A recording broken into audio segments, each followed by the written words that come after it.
찬송가 290장, 찬송가 290장 찬송하시면서 희년기도회 1135일째 희년기도회 시작하겠습니다. 290장입니다.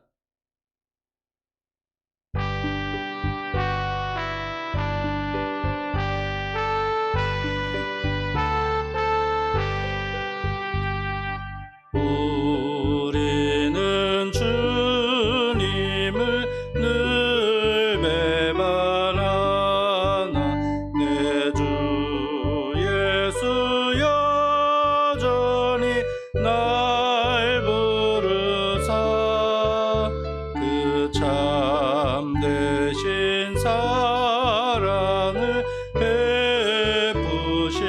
베푸시나니 내 영제여 주님을 곧 따르라.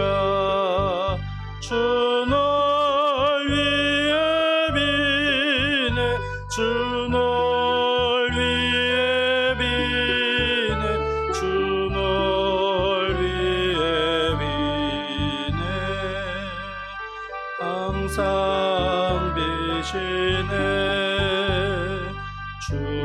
주께서 풍성한 은혜를 내려 내 영혼이 나날이 복 받으니 주 예수를 너희도 구주로 섬겨 곧 따르며 풍성한 복 받겠네.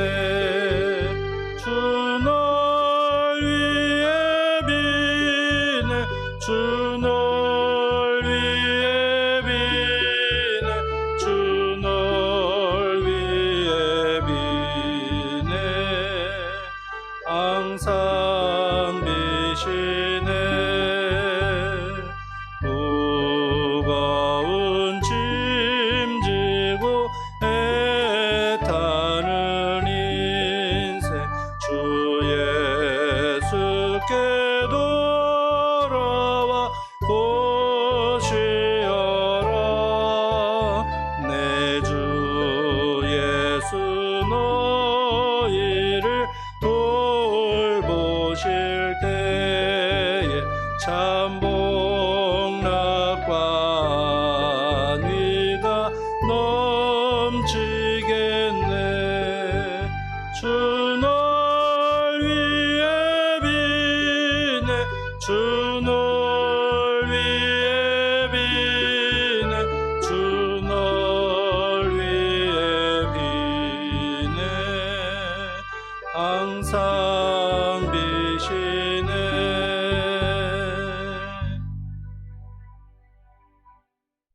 하나님의 말씀은 호세아서 13장의 말씀입니다.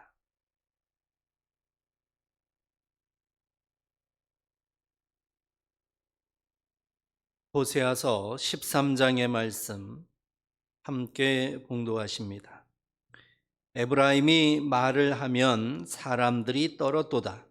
그가 이스라엘 중에서 자기를 높이더니 바알로 말미암아 범죄함으로 망하였거늘 이제도 그들은 더욱 범죄하여 그 은으로 자기를 위하여 우상을 부어 만들되 자기의 정교함을 따라 우상을 만들었으며 그것은 다 은장색이 만든 것이거늘 그들은 그것에 대하여 말하기를 제사를 드리는 자는 송아지와 입을 맞출 것이라 하도다.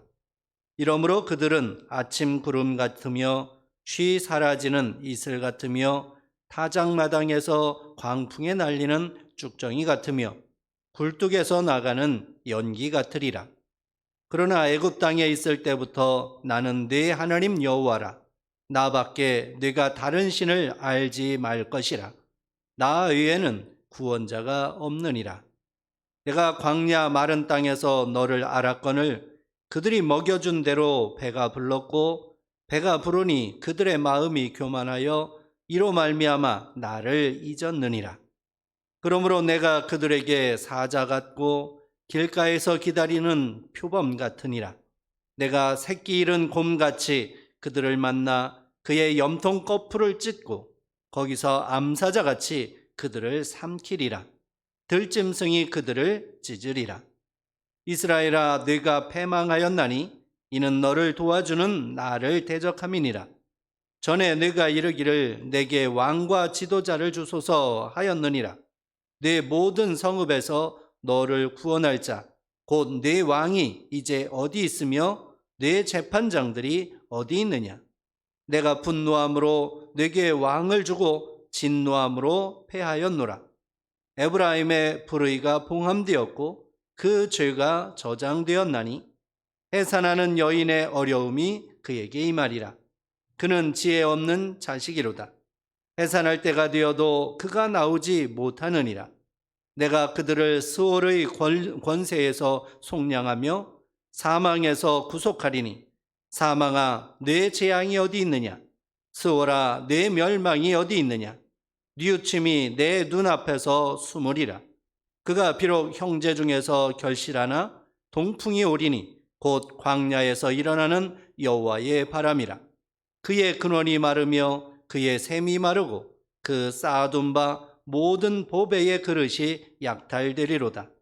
사마리아가 그들의 하나님을 배반하였으므로 형벌을 당하여 칼에 엎드러질 것이요 그 어린 아이는 부서뜨려지며 아이벤 여인은 배가 갈라지리라. 아멘.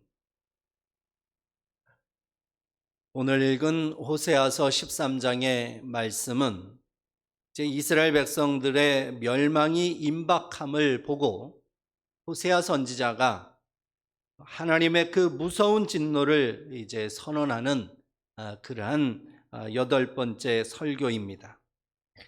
이제 하나님께서 진노하셔서 아주 두려운 이스라엘의 멸망이 곧 이루어질 것이다 하는 것을 호세아 선지자가 설교로 선포하는 그러한 내용이 오늘 호세아서 13장의 말씀입니다. 오늘 12절의 말씀에 보면 에브라임의 불의가 봉함되었고 그 죄가 저장되었다라고 말하고 있습니다. 에브라임은 이스라엘을 가리키는 별명입니다. 곧 이스라엘의 불의가 봉함되었다. 그 죄가 저장되었다라고 하는 것입니다. 이제는 기회를 잃었다라고 하는 것입니다. 이제는 모든 것이 끝났다라고 하는 것입니다. 이스라엘 백성들의 그 죄악이 이제 완전히 저장되었다, 완전히 굳어졌다라고 하는 것입니다. 그러므로 이제 남은 것은 하나님의 징계요, 하나님의 심판만이 남았다라고 말씀하고 있는 것입니다.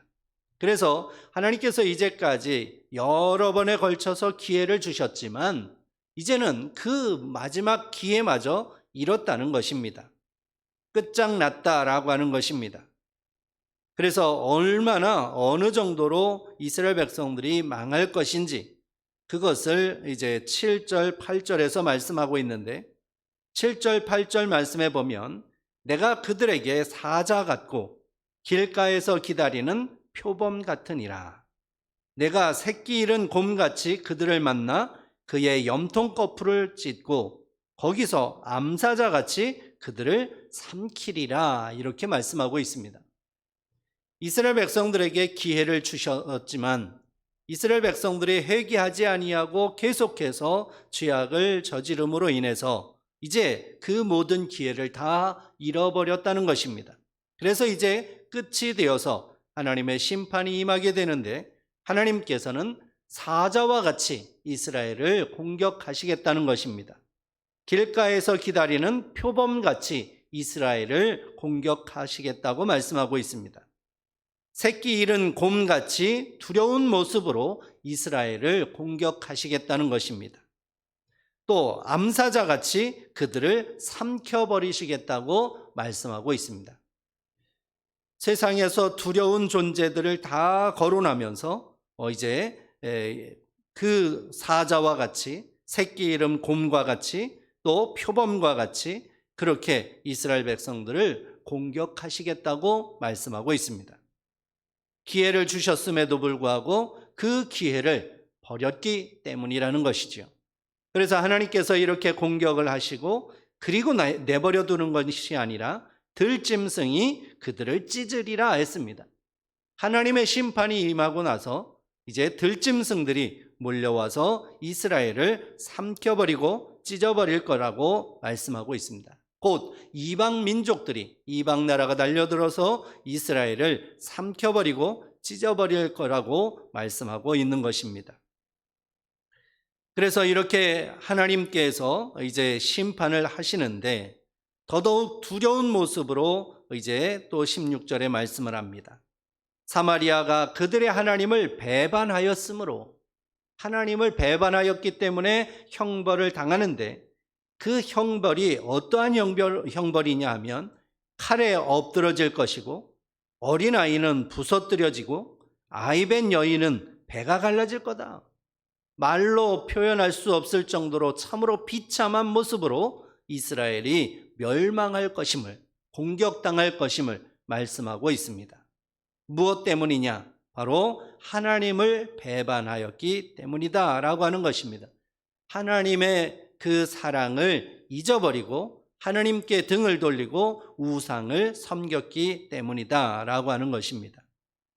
하나님께서 이스라엘 백성들을 선민으로 택하셨고 그리고 애굽에서 큰 민족으로 장성하게 하셨고 애굽에서 건져주셨고 광야에서 보호해 주셨고 그리고 가나안 땅에 자리 잡게 하셨고 그리고 가나안 땅에서도 하나님만 섬기면 잘 살 수 있도록 하나님께서 그렇게 길을 열어주셨습니다. 그러면서 하나님께서 때때로 너희들의 구원자는 나밖에 없다, 너희들의 왕은 나밖에 없다 라고 하면서 하나님만이 왕이시고 하나님만이 구원자이심을 항상 말씀해 주셨습니다. 그런데 이스라엘 백성들이 조금 살만하니까, 조금 배가 부르니까, 조금 편안하니까 이제 하나님에게서 눈을 돌려서 우상에게 절을 하기 시작했고 또 바알을 들여와서 섬기게 되었던 것입니다.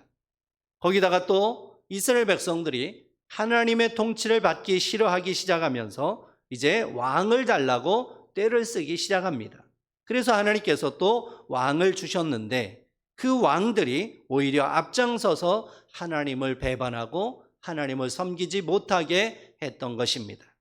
그래서 이 모든 죄악, 하나님께서 끊임없이 사랑하셨음에도 불구하고 그 사랑을 외면하고 그 사랑을 배반한 이스라엘 백성들에게 이렇게 비참한 멸망을 이제 하나님께서 보내실 거라고 말씀하고 있습니다. 그래서 이스라엘 백성들이 이렇게 그 죄악으로 인해서 아주 처참하게 멸망할 것을 말씀하고 있는데 호세아 선지자의 이 설교의 특징은 뭐냐 하면 이것으로 끝이 아니라는 것입니다. 하나님께서 호세아 선지자를 통해서 주시는 말씀의 메시지는 멸망으로 끝나는 것이 아니라는 것입니다. 하나님께서 왜 이렇게 심판을 주시고 왜 멸망을 시키시느냐라고 하는 것입니다. 그것은 바로 이스라엘을 멸망시키시는 것에 목적이 있는 것이 아니라 이스라엘 백성들이 이렇게 비참하게 처참하게 망하면서 뭐가 잘못되었는지, 우리에게 잘못된 것이 무엇인가, 그것을 생각해 볼 기회를 주시는 거라는 것입니다. 그래서 하나님 없이 역사와 나라와 그리고 세상이 어디로 가는지 보라는 것입니다. 하나님을 인정하지 아니하고 하나님을 주인으로 세우지 아니하고 하나님을 왕으로 섬기지 아니하면 나라가 어떤 꼴이 되는지 그리고 인생이 어떻게 비참하게 변하는지 그것을 깨달으라는 것입니다. 그래서 하나님의 심정은 바로 하나님만이 나의 왕이시고 하나님만이 나의 주인이십니다 라고 하는 것을 고백하게 하시기 위해서 하나님께서 이스라엘 백성들에게 이 모든 일을 이제 허락하셨다는 것을 기억하라는 것입니다. 하나님이 누구신지, 하나님께서 왜 계명을 주시는지, 또 하나님께서 왜 순종을 요구하시는지, 바로 이 모든 것은 하나님의 사랑 때문이라는 것을 깨달으라는 것입니다. 그래서 하나님의 사랑이 얼마나 놀라운지, 하나님의 사랑은 포기하지 않는 사랑이라는 것을 깨달아야 되는 것입니다. 그래서 하나님께서 그 형벌을 내리실 때에 그 하나님의 심정을 알아야 됩니다. 하나님께서 이스라엘 백성들에게 범죄한 이스라엘 백성들에게 멸망을 시키시면서 형벌을 내리시고 징계를 하실 때에 그 하나님의 마음이 얼마나 아프시겠습니까? 그러나 그렇게 해서라도 이스라엘 백성들이 하나님께로 돌아오면 하나님께서는 기뻐하시겠다는 것입니다. 그래서 그 하나님의 사랑, 그 하나님의 자비를 우리가 느껴야 되는 것입니다. 이렇게라도 하나님의 백성을 되찾고자 하시는, 이렇게라도 하나님의 사랑을 깨닫게 하시고자 하는 그러한 하나님의 사랑을 우리가 알아야 된다라고 하는 것입니다. 그래서 이스라엘 백성들이 이렇게 아수르에 의해서 망하고 남왕국 유다는 바벨론에 의해서 망하고 완전히 망해서 포로로 끌려갔을 때에 아무것도 없을 때에 아무것도 의지할 수 없을 때에 그때 드디어 하나님을 나의 하나님으로 고백하게 되고 하나님을 자신의 인생의 주인으로 고백하게 되고 하나님을 왕으로 모시게 되고 그럴 때에 하나님께서 다시 회복시켜 주셔서 본토 고국으로 돌아오게 되었던 것을 알 수가 있습니다. 하나님은 이스라엘 백성들을 이렇게 사랑하십니다. 또한 우리도 그렇게 사랑하십니다. 그러므로 우리에게 주어지는 하루하루 순간순간 모든 날들 속에서 우리는 그 속에 담겨 있는 하나님의 사랑을 느껴야 되는 것입니다. 좋은 일이 있을 때만, 기쁜 일이 있을 때만, 즐거운 일이 있을 때만 하나님의 사랑이 임하는 것이 아니라 어렵고 힘들고 고통 중에 있을지라도 하나님은 여전히 거기에 계시고 나와 함께 하시고 하나님은 변함없이 나를 사랑하고 계시다고 하는 것입니다. 그러므로 우리가 어떠한 형편에 있든지 항상 나를 향한 그 하나님의 사랑을 깨닫고 그 하나님의 사랑 안에 온전히 거해야 하는 것입니다. 오늘도 이 놀라운 하나님의 사랑 안에 온전히 거하며 하나님께 영광 올려드리는 우리 모두가 되기를 간절히 바랍니다. 기도하겠습니다. 하나님 아버지, 은혜를 감사합니다. 주님께서 저희들을 사랑하셔서 오늘도 하나님 앞에 나와 찬송하고 경배하며 기도하게 하시니 감사합니다. 오늘도 말씀을 통해서 변함없는 하나님의 사랑, 끊임없는 하나님의 사랑, 결코 포기하지 아니하시는 그 놀라운 하나님의 사랑을 깨닫게 하시니 감사합니다. 우리의 모든 삶의 순간순간마다 찾아오셔서 동행하시는 그 하나님의 사랑을 날마다 깨닫고 고백하며 찬송하는 저희 모두 되게 하여 주옵소서. 이 한 주간 동안도 주님의 은혜 안에 살게 하심 감사합니다. 여기까지 달려오게 하심 감사합니다. 우리의 성도들 가운데 병약한 성도들 하나님께서 친히 찾아가 주셔서 위로하여 주시고 어루만져 주시고 치유하여 주시고 새 힘을 허락하여 주셔서 날마다 하나님으로 말미암은 기쁨이 또 감사가 넘쳐나게 하여 주옵소서. 예수님의 이름으로 기도드립니다. 아멘. 주님이 가르쳐 주신 기도드립니다. 하늘에 계신 우리 아버지, 아버지의 이름을 거룩하게 하시며 아버지의 나라가 오게 하시며 아버지의 뜻이 하늘에서와 같이 땅에서도 이루어지게 하소서. 오늘 우리에게 일용할 양식을 주시고 우리가 우리에게 잘못한 사람을 용서하여 준 것 같이 우리 죄를 용서하여 주시고 우리를 시험에 빠지지 않게 하시고 악에서 구하소서. 나라와 권능과 영광이 영원히 아버지의 것입니다. 아멘. 이제 함께 기도하실 때 나라 민족을 위해서 그리고 우리 꿈꾸는 교회를 위해서 기도하실 때에 희년 기념 예배당 건축 허락해 주셔서 감사합니다. 헌당케 하시고 교회를 개척하며 선교사를 파송케 하여 주옵소서. 우리 병약한 성도들 하나님께서 속히 일으켜 주옵소서. 우리 간절한 마음으로 함께 기도하겠습니다.